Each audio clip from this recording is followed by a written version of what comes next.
कि सब अप्रत्याशित चीजों के लिए तैयार रहिए और ये समझ जाइए कि ये आपको बेवकूफ बनाने के लिए चीजें की जा रही हैं, वोट के लिए की जा रही है। तो ये कुछ ना कुछ चुनाव से पहले करेंगे, जो इनकी फितरत है, जो इनकी आदत है, जो ये गुजरात में करते रहे, देश में करते रहे।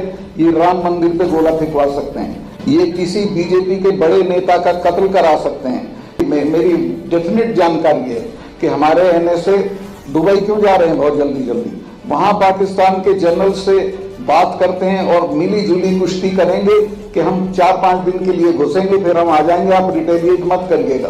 तो ये भी हो सकता है पाकिस्तान वाला। ना धमकियों से डरता हूं, ना मुझे अपनी जिंदगी की कोई परवाह है। और एक चीज और मैं आपके जरिए कह दूं, कोई भी अटेम्प्ट अगर मेरी जिंदगी पे होता है तो मेरे लोग इनसे ऐसा बदला लेंगे कि याद रखेंगे, तो मेरे लोग इनसे ऐसा बदला लेंगे कि याद रखेंगे। उसके बाद ये भी नहीं बचेंगे। तो इनको सावधानी के साथ डील। मेरे बहुत सारे अंदेशे हैं मेरी, और ऐसे ही नहीं है, मेरी जानकारी है कि ये कुछ ना कुछ चुनाव से पहले करेंगे, जो इनकी फितरत है, जो इनकी आदत है, जो ये गुजरात में करते रहे, देश में करते रहे। ये राम मंदिर पे गोला फेंकवा सकते हैं, ये किसी बीजेपी के बड़े नेता का कत्ल करा सकते हैं। ये भारत पाकिस्तान की मेरी डेफिनेट जानकारी है कि हमारे एनएसए दुबई क्यों जा रहे हैं बहुत जल्दी जल्दी, वहां पाकिस्तान के जनरल से बात करते हैं और मिली जुली कुश्ती करेंगे कि हम 4-5 दिन के लिए घुसेंगे, फिर हम आ जाएंगे, आप रिटेलिएट मत करिएगा। तो ये भी हो सकता है पाकिस्तान वाला भी।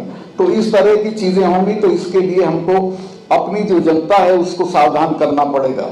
ये सांप्रदायिक तनाव वाला तो मुझे अंदाजा था पहले से। आप लोगों को मैं एक बात बता दूं, चूंकि मैं जाट एरिया से आता हूं, वहां एक कहावत थी कि जाट का तो हिंदू क्या और मेव का मुसलमान क्या।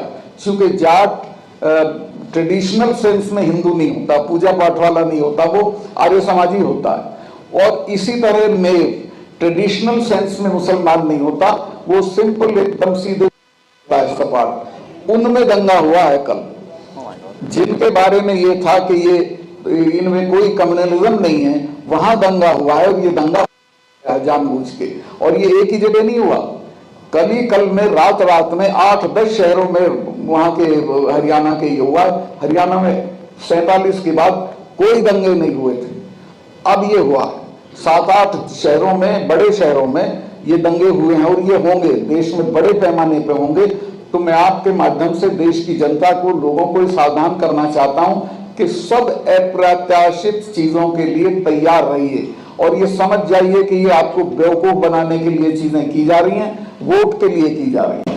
और आपसे भी मैं सहयोग की अपेक्षा करूंगा कि आप इस बात को फैलाएं और बताएं कि वोट के लिए यहां कुछ भी किया जा सकता है। राम मंदिर वाली भी मेरी डेफिनेट जानकारी है कि चूंकि राम मंदिर मुद्दा तब बनेगा जब उस पर बम पड़ेगा या कोई चीज होगी, वो हो सकता है। कृष्ण जन्मभूमि पे हो सकता है, क्योंकि अलकायदा की थ्रेट भी है कृष्ण जन्मभूमि के लिए और अयोध्या के लिए।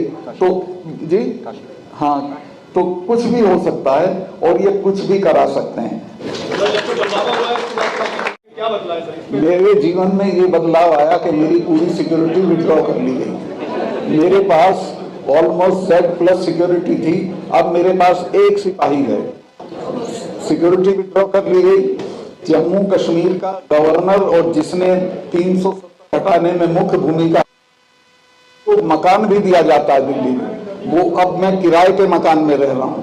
और एक सिपाही है, सिर्फ एक में 2 सिपाही आते हैं और बस इसके अलावा कोई सिक्योरिटी नहीं है। बाहर जाता हूं तो कोई सिक्योरिटी नहीं होती है। ये बदलाव आया है। लेकिन मैं चूंकि उन एरिया से आता हूं जहां खौफ नाम की चीज नहीं होती, ना धमकियों से डरता हूं, ना मुझे अपनी जिंदगी की कोई परवाह है। और एक चीज और मैं आपके जरिए कह दूं, कोई भी अटेम्प्ट अगर मेरी जिंदगी पे होता है तो मेरे लोग इनसे ऐसा बदला लेंगे कि याद रखेंगे। उसके बाद ये भी नहीं बचेंगे। तो इनको सावधानी के साथ डील करना चाहिए मुझे।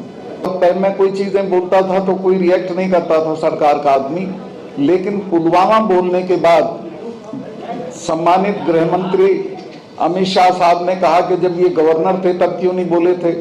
तो मैं उनकी याददाश्त खुरचना चाहता हूं कि मैं पुलवामा होने के 2 घंटे के अंदर मैंने 2 चैनल्स को इंटरव्यू दे दिया था और ये कह दिया था कि इसमें हमारी भी गलती रही है, हमारी नाकामयाबी रही है जिसकी वजह से ये हुआ।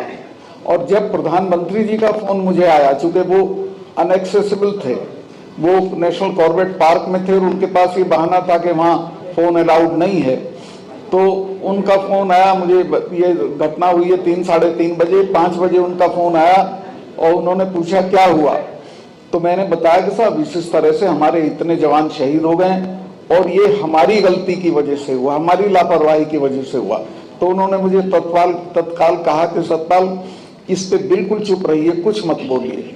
फिर 2 घंटे बाद नेशनल सिक्योरिटी एडवाइजर जो हैं अजीत डोभाल साहब, वो मेरे क्लास फेलो भी रहे, लॉ में हम साथ पढ़ते थे, उनका फोन आया कि सतपाल भाई इस पे कुछ बोलना नहीं है आपको। मैं समझा शायद ये कोई जांच वांच कराएंगे, तो मैं उसको प्रिजुडिस नहीं करना चाहता था, मैं नहीं बोला। लेकिन आज तक ना कोई जांच हुई है, ना कुछ बताया गया है, ना कोई पब्लिक डोमेन में कोई चीज आई है, और उसको दफन करके पाकिस्तान की तरफ मोड़ दिया, चूंकि चुनाव में वही चीज सूट करती थी, तो उसका पूरा चुनाव के लिए इस्तेमाल किया गया। माननीय प्रधानमंत्री जी ने उसी दिन 5:30 बजे एक मीटिंग एड्रेस की रुद्रपुर में इलेक्शन की टेलीफोन से, उसमें भी पुलवामा का उन्होंने कोई जिक्र नहीं किया। इनको जो करना चाहिए था इन्होंने कोई काम उस तरफ नहीं किया, वो सिर्फ उन्होंने पाकिस्तान की तरफ मोड़ा और फिर कहा कि हम अंदर घुस के मारेंगे। और वो पूरे चुनाव उनकी आप देखेंगे, प्रधानमंत्री की वो हैं क्लिप्स, जिनमें वो कहते हैं कि वोट डालने जाओ तो पुलवामा के शहीदों को याद रखना। मैं कहना चाहता हूं कि इस बार वोट डालने जाओ तो पुलवामा के शहीदों को याद रखना। उनकी लाशों पे खड़े होकर जो सरकार बनी, उसने आज तक उस मामले की कोई जांच नहीं कराई है। और आज मुझे अच्छा लगा कि आप लोगों ने प्रस्ताव पास कर दिया है कि इसकी जांच होनी चाहिए, श्वेत पत्र आना चाहिए और इसकी जांच सुप्रीम कोर्ट के देखभाल में होनी चाहिए। मुझे तो हर रोज आता था कि आप यहाँ बैठ के चाय मत पिया करो, पाकिस्तान के शूटर आए हुए पहाड़ी पे, आपको कोई मार देगा। मुझे तीसरे दिन जनरल्स 2 मिलने आते थे कि साहब आप सड़क से क्यों जाते हो एयरपोर्ट, आपको बम्प ऑफ करने के लिए पाकिस्तान ने आईडी एक्सपर्ट भेजे हुए हैं। खैर वो हमारे यहाँ एक सुविधा थी कि हेलीकॉप्टर जाता था, इसका अपना हमारा खुद का, यहाँ से जो राजभवन था वहां से एयरपोर्ट तक मैं उससे चला जाता था, लेकिन सख्त हिदायत ही रहती थी, तो खैर मैं उसको मानता था। लेकिन इसकी जो जानकारी थी कि ये पुलवामा में ऐसा होगा, वो मेरी जानकारी में नहीं। तो मेरे से कहते मैं इमीडिएटली करा देता, लेकिन उन्होंने होम मिनिस्ट्री से कहा और होम मिनिस्ट्री ने उनको 5 जहाज नहीं दिए। ये जांच करने की चीज है और इसमें रेस्पॉन्सिबिलिटी फिक्स होनी चाहिए कि कौन जिम्मेवार है। अगर ये कॉन्वॉय नहीं होता और उससे जहाज से लोग आए होते तो कोई जान का नुकसान नहीं होता। इसमें ये भी गलती हुई, मैं गया था उस जगह जहाँ विस्फोट हुआ था, उस एरिया में 10 किलोमीटर की दूरी पे दोनों तरफ 8-10 लिंक रोड मिलती हैं मेन हाईवे में, एक भी मैन नहीं थी, कहीं भी कोई जिप्सी नहीं ट्रैफिक को रोकने के लिए कि भाई हमारा कॉन्वॉय जा रहा, आप इसमें मत आइए। जबकि मैं, हमारी जो फोर्सेज आती थी तो मैं श्योर करता था कि उस दिन कोई सिविल ट्रैफिक